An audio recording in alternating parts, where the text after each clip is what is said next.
Hello and welcome to our channel. If you are a returning viewer, welcome back. And if you're new here, please give us a like and show us support by subscribing to our channel. Thank you so much. Now, without further ado, let's get into the video.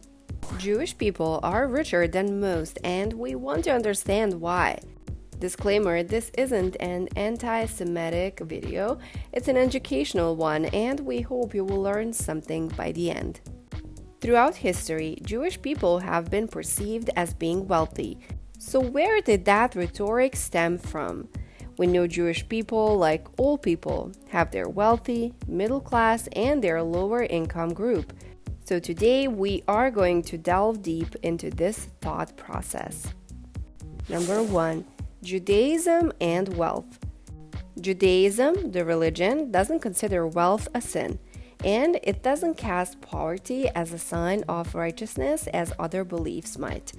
Instead, they believe that each person should avoid poverty and be gainfully employed to earn their own living. This is a fundamental value and has led to good work ethic and a personal responsibility for each person earning their own keep. Jewish people believe in giving. They believe that 10 to 20% of wages should go towards religious and charitable causes.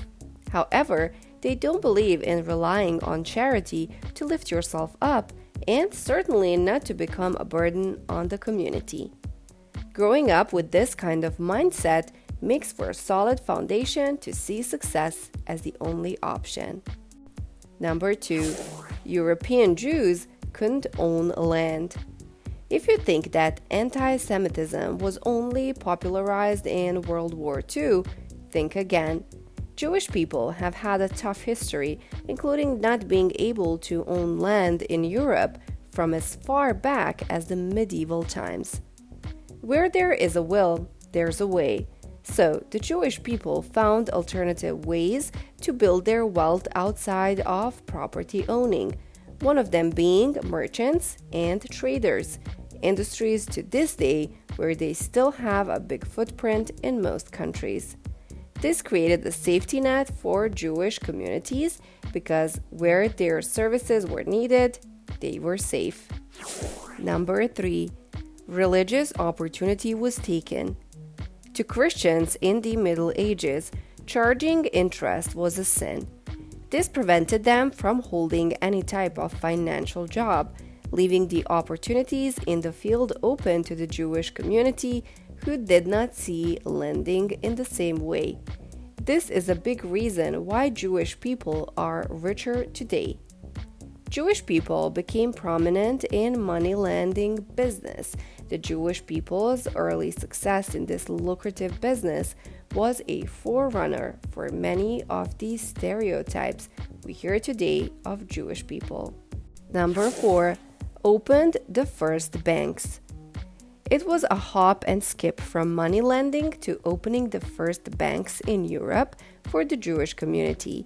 They could manage transactions, transfers, and day-to-day financial services, plus continue to lend money and charge interest with their strong background in finance. This was a much-needed service on a developing continent and helped fuel further growth. But it wasn't all rosy. This success also led to jealousy, which fueled much of the anti-Semitic sentiment throughout the ages. Number 5. Most educated religious group.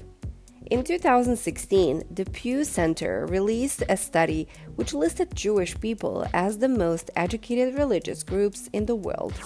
On average, the Jewish community received 13.4 years of schooling.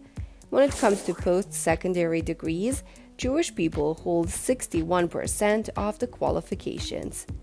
What is more surprising is the vast difference between first and second most educated religions. Christians rank second most educated, but compared to the average of 13.4 years of schooling among Jewish people, Christians only rack up an average of 9.3 years at school. Number 6. They look after one another. Perhaps it comes from a long history of being marginalized, or perhaps it is just inherited nature. But Jewish people are richer because they have a deep pride in sharing their wealth to benefit their communities. This mutual aid mentality is part of their ethos and ensures that each member in the community is supported to enable them to succeed. If someone opens a new business, the community will rally round and support it. If anyone falls on the hard times, the community will try to help. Judaic law instructs that poor people are to be respected and protected. This strong focus on uplifting the whole community has meant that even shunned Jewish communities have managed to survive the hardest times by investing in one another. Number 7. Their religion teaches good business practices. The Torah and many Jewish philosophers, leaders, and writers have made it clear how Jewish businesses must operate. According to these teachings, there is absolutely no room for dishonest practices.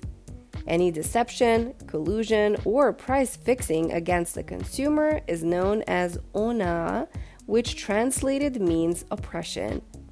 Fleecing the consumer is seen as an oppression of their freedom.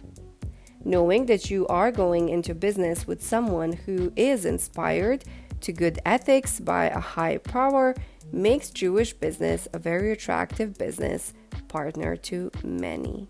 Number 8. Resilience and perseverance are second nature. Despite extreme challenges, Jewish people have shown resilience throughout. It's woven into their fabric, and the focus remains on the spiritual practices. With this resilience and perseverance, giving up is not an option.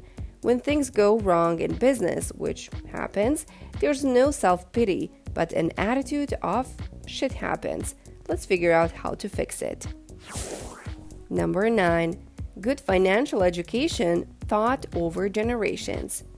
Jay-Z got a lot of slack for his comments on Jewish people in his track, The Story of OJ. The controversial line was, "You want to know what's more important than throwing away money at a strip club? Credit. You ever wonder why Jewish people own all the property in America? That's how they did it." It was seen by many experts as reinforcing the stereotype that Jewish people are richer and have some kind of global control of property and banks. However, Jay-Z defenders saw it as a shout-out to Jewish success and hint to the Black community to follow similar business ventures and invest in each other. Number 10. Parents teach their children the value of money. In many households, speaking openly about finance is taboo. Parents try and protect their children by not sharing if they are having financial trouble or if they are wealthy, displaying that it's okay to splurge. By using 5 jars, many Jewish parents teach their children how to be money-wise. Each jar is labeled Tite, giving and offering, saving, investing, and spending. Children are given 10 shekels, and the child puts 1 in the Tite jar, 1 in giving and offering, 1 in saving, 2 in investing, and 5 in spending. Number 11. Wealth is managed effectively. Sages of the Talmud, the lives, sayings, and stories of 400 rabbinic masters, a book written by Mordechai Yudovich, is a great read. You can also hear it on Audible, and it shares many words of wisdom, including how to manage money with spiritual motivation. Number 12. Networking is important. We all know how networking opens doors and business opportunities, and only by actively engaging with others can we grow our business and wealth. Number 13. Look at the past to plan the future. We have all heard the saying, history repeating itself. The Jewish community are aware that any circumstances that arise are not new. By looking at similar situations that have happened in the past, it's easier to make better business and financial decisions for the future. 14. Advice from one of the richest. Mark Zuckerberg was raised in a Reform Jewish household. He had a Star Wars-themed bar mitzvah. He was just 19 when he started Facebook in 2004. He says that he has become more religious since becoming a father and often dispenses great advice for up-and-coming business leaders. He says, some people dream of success, while others wake up and work hard at it. Number 15. The simple truth. It is true that there are a lot of Jewish people that are richer, and it's also true that there are a lot of them that are poor.